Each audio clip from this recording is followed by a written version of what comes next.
নমস্কার বন্ধুরা, Monica's food খাজানাতে সবাইকে স্বাগত। আজ আমি আপনাদের সঙ্গে ঝিঙের একটা দুর্দান্ত স্বাদের রেসিপি শেয়ার করব।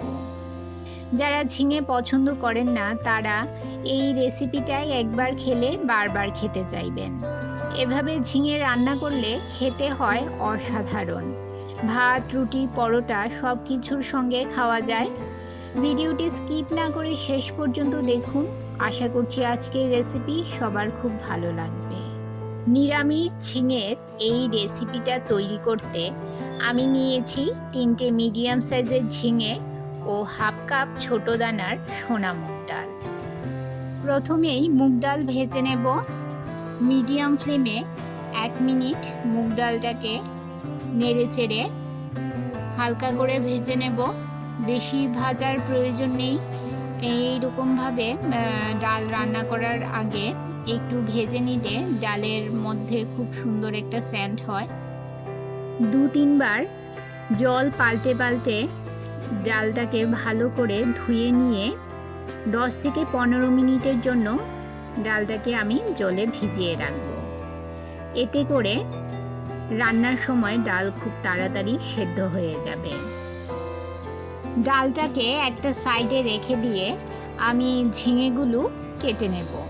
এখানে নিয়েছি 3টে মিডিয়াম সাইজের ঝিঙেগুলো আমি এবার একটা ছুরির সাহায্যে ঝিঙের খোসাগুলো ছাড়িয়ে নেব। চেষ্টা করবেন ঝিঙেগুলো যেন একদম কচি ও নরম হয়, তাহলেই এই রান্নাটার খেতে ভালো লাগবে। আমার চ্যানেলে নতুন বন্ধু হয়ে থাকলে চ্যানেলটি সাবস্ক্রাইব করে পাশে থাকা বেল আইকনটি প্রেস করে রাখুন আর নোটিফিকেশন অল করে রাখুন, যাতে যখনই আমি কোনো নতুন ভিডিও আপলোড করি তা যেন সবার প্রথম পৌঁছে যায় আপনাদের কাছে।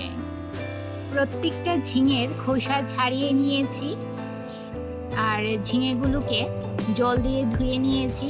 ঝিঙেগুলো কাটার পর আর জল দিয়ে ধুবো না, আগেই ধুয়ে নিয়েছি। কাটার পর ঝিঙে জল দিয়ে ধুলে ঝিঙে অনেকটাই জল টেনে নেবে। এমনিতেই ঝিঙের মধ্যে প্রচুর পরিমাণে জল থাকে, তাই কাটার আগেই ঝিঙেগুলো ধুয়ে নিতে হবে। এবারে ঝিঙেগুলো এই রকম ছোট ছোট সাইজের টুকরো করে কেটে নিলাম। আপনারা আপনাদের পছন্দ মতো যে কোনো সাইজের ঝিঙে কেটে নিতে পারেন। আর নিয়েছি 2টো মিডিয়াম সাইজের আলুগুলোকে আমি একটু লম্বা লম্বা করে কেটে নেব। বন্ধুরা, আমার চ্যানেলের রেসিপিগুলো যদি আপনাদের ভালো লেগে থাকে তাহলে লাইক, কমেন্ট ও সাবস্ক্রাইব করে আমার পাশে থাকবেন। আর যে হাইপ বাটনটা রয়েছে সে হাইপ বাটনটা প্রেস করে দেবেন। এতে করে আমার এই ভিডিওটা আরও বহু মানুষ দেখার সুযোগ পাবে। ঝিঙে, আলু আর ডাল দিয়ে আমি আজকের এই রেসিপিটা তৈরি করব। এবারে গ্যাসের চুলায় একটা কড়াই বসিয়ে কড়াইটাকে খুব ভালো করে গরম করে নিয়েছি। রান্নার জন্য একটা মশলা তৈরি করে নেব। এখানে নিয়েছি 1 চামচ জিরে, 1 চামচ ধনে, 3টে এলাচ, 2 টুকরো দারচিনি ও 1 চামচ গোলমরিচ।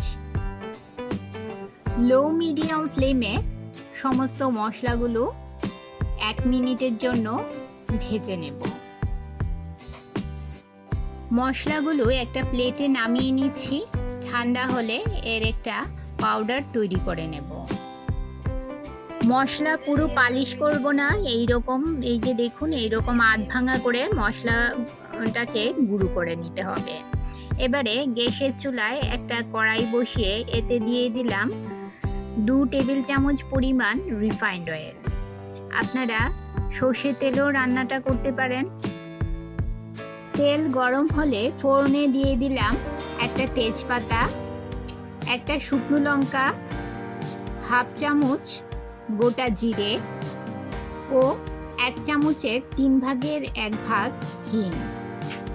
নিরামিষ রান্নায় হিং দিলে রান্নার টেস্টটা অনেকটাই বেড়ে যায়। মিডিয়াম ফ্লেমে কিছুক্ষণ নেড়ে নেব। যখন ফোড়ন থেকে খুব সুন্দর একটা গন্ধ বের হবে দিয়ে দেব কেটে রাখা আলুগুলো। মিডিয়াম ফ্লেমে আলুগুলো কিছুক্ষণ নেড়ে নেব। আলু ভাজা ভাজা হয়ে আসলে এতে দিয়ে দিলাম মুগ ডাল। এই ডালটাকে আমি 15 মিনিট জলে ভিজিয়ে রেখে জল ঝরিয়ে এখন দিয়ে দিলাম। আলুর সঙ্গে ডালটাও ভেজে নেব। কয়েক সেকেন্ড ডালটাকে আলুর সঙ্গে নেড়ে নিয়ে দিয়ে দিলাম কেটে রাখা ঝিঙেগুলো। সব কিছু একসঙ্গে নেড়ে চেড়ে আরও 2 মিনিট ভেজে নেব।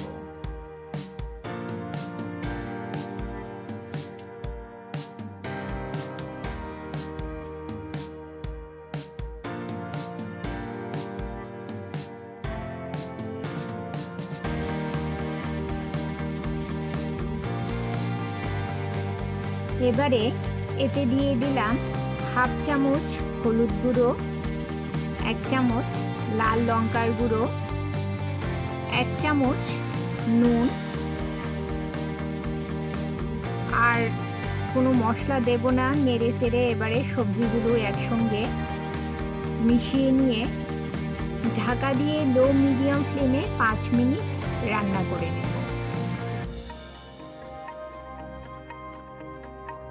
5 মিনিট পর ঢাকা সরিয়ে নিলাম। এবারে এতে দিয়ে দিলাম 1 চামচ আদা বাটা। নেড়ে চেড়ে মিশিয়ে নিয়ে আবারও 2 মিনিট ঢাকা দিয়ে রান্না করে নেব।